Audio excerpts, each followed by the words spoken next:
Essa manhã nós vamos expor o capítulo 16 do livro de Gênesis, uma narrativa intrigante na história de Abraão. Gênesis, capítulo 16.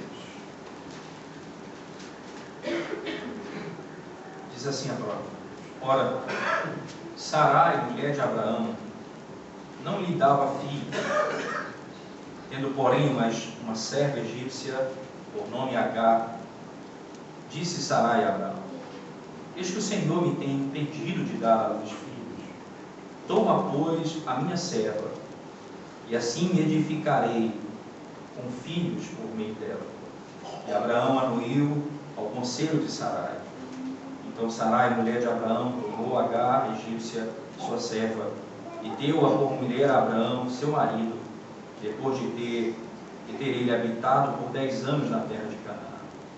Ele a possuiu e ela concebeu. Vendo que ela havia concebido, foi sua senhora por ela desprezada. Disse Sarai a Abraão: Seja sobre ti a afronta que se me fez a mim. Eu te dei a minha serva para a possuíres. Ela, porém, vendo que concebeu, desprezou-me. Julgue o Senhor entre mim e ti. Respondeu Abraão a Sarai: A tua serva está nas tuas mãos.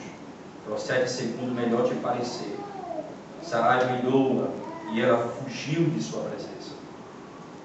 Tendo achado o anjo do Senhor junto a uma fonte de água no deserto, junto à fonte do caminho de sul, disse-lhe: Agar, serva de Sarai, de onde vens e para onde vais? Ela respondeu: Fujo da presença de Sarai, minha senhora. Então lhe disse o anjo do Senhor: Volta para a tua senhora e humilha-te sobre suas mãos.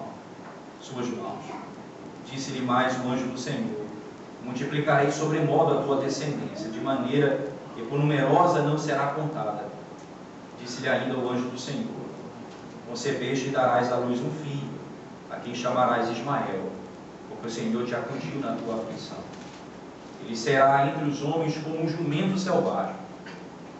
A sua mão será contra todos, e a mão de todos contra ele, e habitará fronteiro a todos os seus irmãos. Então ela invocou o nome do Senhor, que ele falava: Tu és Deus que vê. Por disse ela: Não olhei eu neste lugar para aquele que me vê.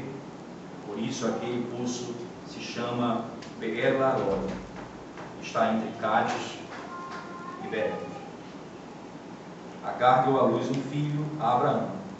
E Abraão a seu filho que lhe dera Agar, chamou-lhe Ismael. Era Abraão de 86 anos, quando Agar lhe deu à luz a Ismael. Oremos. Graças nós te damos, Senhor, mais uma vez por tua palavra. Te pedimos humildemente, nessa manhã, desvenda os nossos olhos, Senhor, para podermos contemplar as maravilhas da tua lei. Em nome de Jesus nós oramos. Amém. Amém.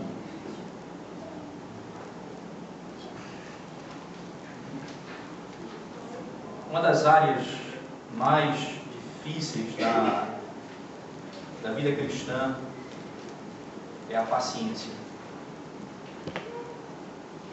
É saber que Deus vai fazer aquilo que Ele prometeu, mas nós não queremos esperar o tempo de Deus para que a sua promessa se realize. Então tentamos, de alguma maneira, ajudar o Senhor a realizar a sua promessa. Então agimos com o objetivo de ajudar o Senhor a realizar a sua promessa.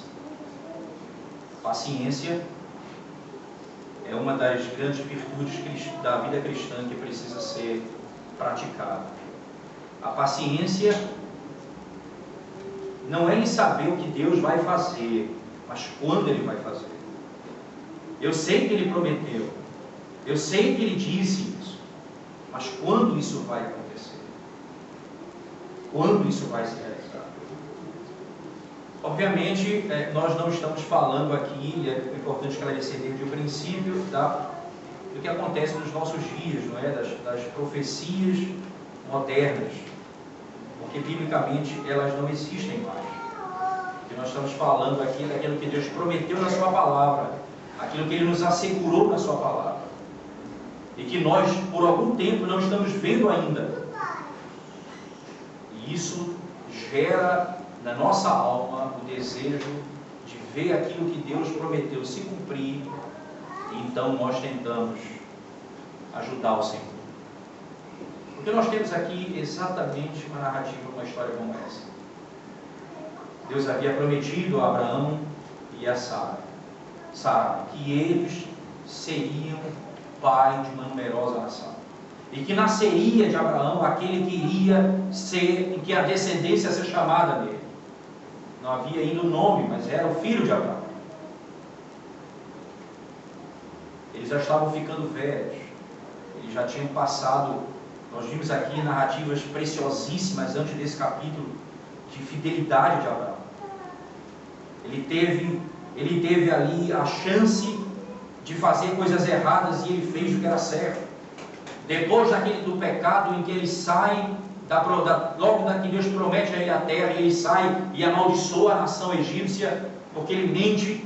Logo depois ele é fiel a Deus, ele sacrifica ao Senhor, ele se separa de Ló de maneira correta, ele depois salva Ló no meio dos seus inimigos, ele passa a ser um homem de fidelidade, e ele vive dentro da sua obediência, ele vive de acordo com a vontade de Deus. Ele tem demonstrado ser um gigante na fé, um homem de fé. Isso é tão claro, irmãos, que a própria Bíblia, ela diz acerca de Abraão: ele é o pai da fé. E ao ser chamado pai da fé, o que significa ele ser chamado pai da fé? Era um homem que creu naquilo que Deus havia prometido a ele, de maneira incondicional. Ele creu de maneira incondicional. Ele não duvidou que Deus ia fazer aquilo que ele havia prometido. Mas como a vida cristã é feita como aconteceu com Abraão, acontece conosco. Nós vivemos altos e baixos. Muitas vezes, quando nós pensamos que estamos fortes ou em pé, nós estamos no chão. Por isso Paulo exorta: tome cuidado. Vocês que pensam que estão de pé, tome cuidado para que não caia. É possível que na nossa caminhada a gente passe por uma situação como essa. E Abraão aqui, depois de grande testemunho no capítulo 15, da aliança que Deus fez com ele, da promessa que Deus fez a ele, o capítulo 16 é um recuo na caminhada dele. Ele falha. Ele e Sara. Então a narrativa começa descrevendo, ela podemos dividi-la em dois grandes blocos. Do verso 1 ao 6, que é o que nós vamos chamar de, podemos dizer que é um caos estabelecido, não é? Um esquema montado, uma estratégia estabelecida, e o caos estabelecido após essa estratégia. E a segunda parte, do verso 7 até o verso 16, a reorganização, o restabelecimento, Deus reorganizando aquilo que eles haviam bagunçado. Exatamente o que acontece aqui. Veja que no primeiro verso do capítulo 16, a palavra diz assim: ora, Sarai, mulher de Abraão, não lhe dava filhos. Ela era estéril. Tendo, porém, uma serva egípcia, por nome Agar, disse Sarai a Abraão: eis que o Senhor me tem impedido de dar à luz filhos.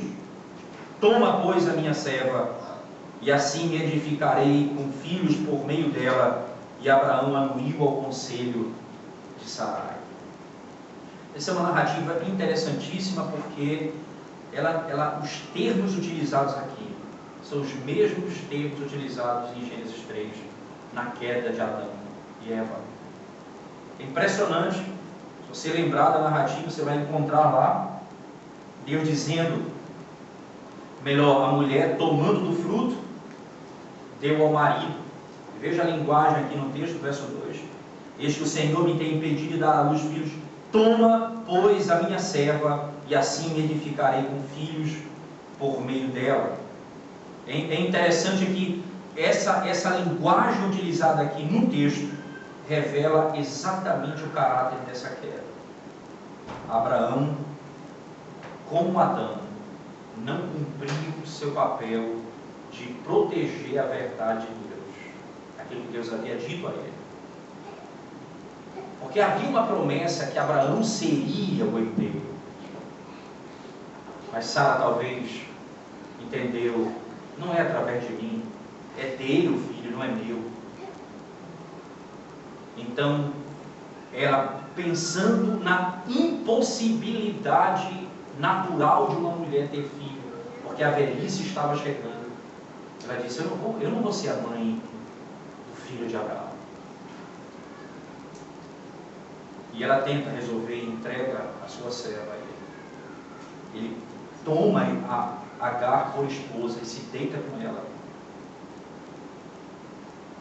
Como diz o texto, Abraão anuiu ao conselho de Sara. Ele aceitou o conselho dela. Assim como Adão aceitou o conselho de Eva. Assim como ele aceitou a inferência dela. E aqui é importante dizer que aqui não é um princípio que o homem nunca deve ouvir a mulher. Não é esse o princípio. O princípio é quando Deus nos diz uma verdade, e quando nós temos convicção da verdade de Deus, nós não podemos ceder ao conselho de ninguém que se coloque contra aquilo que Deus ordenou. Não é só da mulher, de qualquer pessoa que se coloque contra o conselho que Deus ordenou. E outra coisa importante aqui, muitas vezes a tentação, ela não vem de fora, ela vem de dentro. E o pior inimigo não é aquele que está lá fora, é o inimigo que está dentro. É aquele que convive com você. É a possibilidade de alguém dentro da sua casa levar a destruição da sua vida. Porque é o conselho, é a ideia que surge. E você às vezes desprotegido é alguém que está comigo, é a minha mulher, ela me ama. Ela ama o Senhor. E veja que aqui Sarai, a questão aqui não é luxúria sexual. Abraão não se deita com essa mulher porque ele é um pervertido sexual. A questão não é essa. A questão é que eles queriam ter um filho, eles queriam ver a promessa de Deus se cumprir, e eles vão tentar ajudar o Senhor nisso. E ela então, preocupada com a idade, eu estou chegando, eu não posso ter filho, Deus, e aí a linguagem dela é clara, o Senhor me tem impedido de ser mãe. Ela tinha consciência, o Senhor me tem impedido de ser mãe.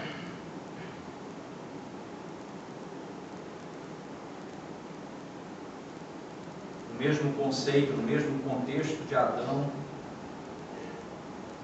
ela tem a ideia, ela tem a solução,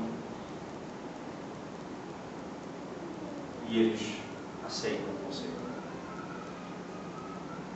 Acontece o que está descrito no texto, não é interessante porque o esquema, não é, como podemos usar essa expressão, há uma estratégia montada.